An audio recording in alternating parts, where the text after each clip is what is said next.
ಇಷ್ಟು ಚಿಕ್ಕ ವಯಸ್ಸಿಗೆ ಈ ಶಿಕ್ಷಣ ಕ್ಷೇತ್ರಕ್ಕೆ ಬಂದು ಇಷ್ಟು ದೊಡ್ಡ ಸಾಧನೆ ಮಾಡೋದು, ಆ, ಇದನ್ನ ನಿಭಾಯಿಸೋದು, it's not a easy job, it's a big task. ಅಂಥದ್ರಲ್ಲಿ ತಾವು ಯಾಕೆ ಈ ಚಿಕ್ಕ ವಯಸ್ಸಲ್ಲಿ ಈ ಶಿಕ್ಷಣ ಕ್ಷೇತ್ರವನ್ನ ಆಯ್ಕೆ ಮಾಡ್ಕೊಂಡ್ರಿ? ಇದು ಏನಾಗುತ್ತೆ ಸ್ಫೂರ್ತಿ ಯಾರಾದ್ರೂ ಇದ್ದಾರಾ? ಎಸ್, ಏನು ಅಂತಂದರೆ ಡೆಫಿನೆಟ್ಲಿ ನಮ್ಮ ತಂದೆಯವರೇ ಇದಕ್ಕೆ ಸ್ಫೂರ್ತಿ. ನಮ್ಮ ಮನೆಯಲ್ಲಿ ನಾವು 4 ಜನ ಮಕ್ಕಳು. ಏನಂತಂದರೆ ಸ್ಟಾರ್ಟಿಂಗಿಂದನೂ ಪ್ರತಿಯೊಂದು ನಾವು ಸ್ಕೂಲ್ ಹಂತದಲ್ಲೇ ಇದ್ದಾಗ ನಮಗೆ ಒಂದು ವಿಷನರಿ ಲೈನ್ ಹಾಕ್ಕೊಟ್ಬಿಟ್ರು ನಮ್ಮ ತಂದೆ. ಇಲ್ಲ, ನನ್ನ ದೊಡ್ಡ ಮಗಳು ಇದೇ ಮಾಡಬೇಕು, ನನ್ನ 2ನೇ ಮಗಳು ಇದೇ ಮಾಡಬೇಕು, ನನ್ನ 3ನೇ ಮಕ್ಕಳು ಇದೇ ಮಾಡಬೇಕು ಅಂತ.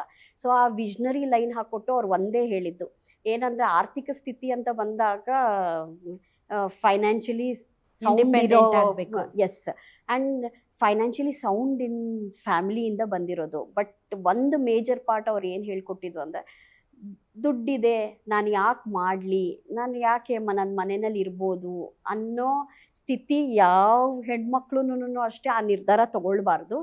ಪ್ರತಿಯೊಬ್ಬರು ಏನಾಗುತ್ತೆ ಅಂದರೆ, ಒಂದು ಸಾಧನೆ ಅನ್ನೋದು ಮಾಡಲೇಬೇಕು. ಹೈಯರ್ ಎಜುಕೇಷನ್ ಕಂಪ್ಲೀಟ್ ಮಾಡಬೇಕು. ಅದಾದಮೇಲೆ ನೀವೇ ಒಂದು ಸ್ಟ್ರೀಮ್ ಆಫ್ ಲೈನ್, ನಿಮ್ಗೆ ಏನು ಇಂಟ್ರೆಸ್ಟ್ ಇದೆ ಆ ಲೈನಲ್ಲಿ ನೀವು ಮುಂದುವರಿಬೇಕು. ನೀವು 100 ಜನಕ್ಕೆ 1000 ಜನಕ್ಕೆ ಸಂಬಳ ಕೊಡೋ ಸ್ಥಾನದಲ್ಲಿರಬೇಕು.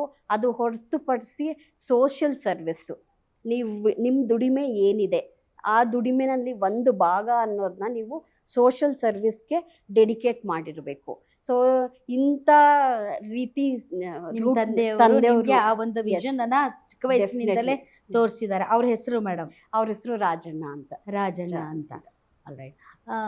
ಈ ಒಂದು ವಿಷನ್ ಅನ್ನ ಹಿಂದೆ ನೀವು ಇಷ್ಟು ದೂರ ಬಂದಿದ್ದೀರಿ, ನಿಮಗೆ ಸಪೋರ್ಟ್ ನಿಮ್ಮ family, I mean you are also married, ನಿಮ್ಮ ಬ್ಯಾಕ್ ಬೋನ್ ಅಥವಾ ನಿಮಗೆ ಸಪೋರ್ಟ್ ನಿಮ್ಮ ಹಸ್ಬೆಂಡಾ? Definitely yes. ಬಿಕಾಸ್ ಏನಂತಂದರೆ, ಒಂದು ಇಂಥ ಸ್ಟ್ರೀಮ್ನಲ್ಲಿ ಕೆಲಸ ಮಾಡಬೇಕಂದ್ರೆ ಇದು ಒಂದು ನೋಬಲ್ ಪ್ರೊಫೆಷನ್ನು. ಇದಕ್ಕೆ ಯಾವುದೇ ರೀತಿಯಾದ ಟೈಮ್ ಲಿಮಿಟ್ಸ್ ಇರಲ್ಲ. ಆ್ಯಂಡ್ ಇನ್ನೊಂದು ಏನು ಅಂತಂದರೆ, ಕಂಪ್ಲೀಟ್ ಡೆಡಿಕೇಶನ್ ಬೇಕಾಗತ್ತೆ. ಎಷ್ಟೋ ಮಕ್ಕಳದ್ದು ಜವಾಬ್ದಾರಿ ನಮ್ಮ ಕೈನಲ್ಲಿರುತ್ತೆ, ಆ್ಯಂಡ್ ಎಷ್ಟೋ ಪೇರೆಂಟ್ಸ್ ಕನಸು ನಮ್ಮ ಕೈನಲ್ಲಿರುತ್ತೆ. ಅದನ್ನು ನಾವು ತುಂಬ ಸೂಕ್ಷ್ಮತೆಯಿಂದ ನಿಭಾಯಿಸಬೇಕಾಗತ್ತೆ. And without the support of the family ಇದು ಯಾವುದು ಸಾಧ್ಯ ಆಗಲ್ಲ. ಸೊ ಅದರಲ್ಲಿ ಬಂದಾಗ ನನ್ನ ಹಸ್ಬೆಂಡು ಮಹೇಶ್ ಅಂತ, ಅವರು ಈಸ್ ಅ ವಿಷನರಿ ಮ್ಯಾನ್. ಅವ್ರಿಗೆ ಏನು ಅಂತಂದರೆ, ಅಂದ್ಕೊಂಡಿದ್ದು ಸಾಧನೆ ಮಾಡೇ ಇಲ್ಲ ಅನ್ನೋ ಎಕ್ಸಾಂಪಲೇ ಇಲ್ಲ ಇದುವರೆಗೂ. ಆ್ಯಂಡ್ ಅವ್ರು ಏನಾದರೂ ಯಾವುದಾದ್ರೂ ಮಾತು ಹೇಳಿದ್ರು ಅಂತಂದರೆ, ನಾವು ಸೆಲ್ಫ್ ಪ್ರಿಪೇರ್ಡ್ ಆಗಿರ್ತೀವಿ, ಇದು ಆಗೇ ಆಗುತ್ತೆ ಅಂತ. ಸೊ ಅದು ಆಗೋವರೆಗೂ ಅವರು ಬಿಡಲ್ಲ. ಸೊ ಡೆಫಿನೆಟ್ಲಿ ಆ ವಿಷನ್ ಇದೆ.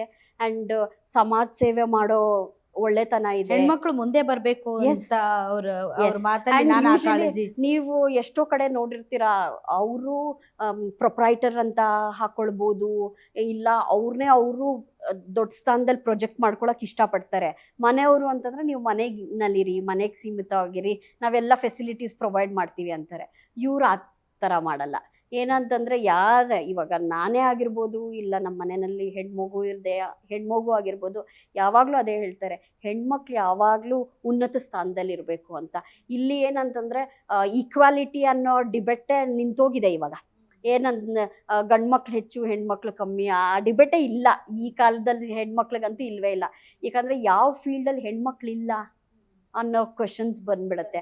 ಅಂಥ ವಿಚಾರಕ್ಕೆ ಬಂದಾಗ ಅವ್ರದ್ದು 100% ಸಪೋರ್ಟಿಂದನೇ ಇದೆಲ್ಲ. ಮೇಡಮ್, ತಮ್ಮದೊಂದು ಡಿಂಪಲ್ ಫೌಂಡೇಶನ್ ಅಂತ ಇದೆ. ಸೊ ಆ ಫೌಂಡೇಶನ್ ಬಗ್ಗೆ ಏನು ಹೇಳ್ತೀರಿ? ಸುಮಾರು 7 ವರ್ಷದಿಂದ ಈ ಫೌಂಡೇಶನ್ ನಡೆಸ್ತಿದ್ದೀವಿ. ಸೊ ಪ್ರತಿ ವರ್ಷ ಸೆಪ್ಟೆಂಬರ್ನಲ್ಲಿ ನಮ್ಮ ತಂದೆ ನೆನಪಿಗಾಗಿ, ಸೊ ಇಲ್ಲಿ ಏನಂತ ನಾನು ಆವಾಗಲೇ ಹೇಳಿದೆ, ಸ್ಕೂಲ್ ಆಗಿರ್ಬೋದು, ಯಾವುದೇ ಪ್ರೊಫೆಷನ್ ಆಗಿರ್ಬೋದು, ನೀವು ಮಾಡೋ ದುಡಿಮೆನಲ್ಲಿ ನೀವು ಸೋಷಿಯಲ್ ಸರ್ವಿಸ್ ಮಾಡಲೇಬೇಕು ಅಂತ ಹೇಳಿದ್ದಾರೆ ನಮ್ಮ ತಂದೆಯವರು.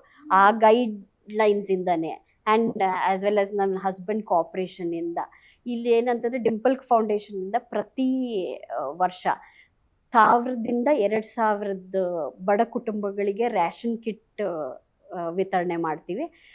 ಅದು ಹೊರತುಪಡಿಸಿ ಹಿರಿಯ ನಾಗರಿಕರಿಗೆ ಊರ್ಗೋಲು ಮತ್ತು ಕಂಬಳಿ ಕೊಡ್ತೀವಿ.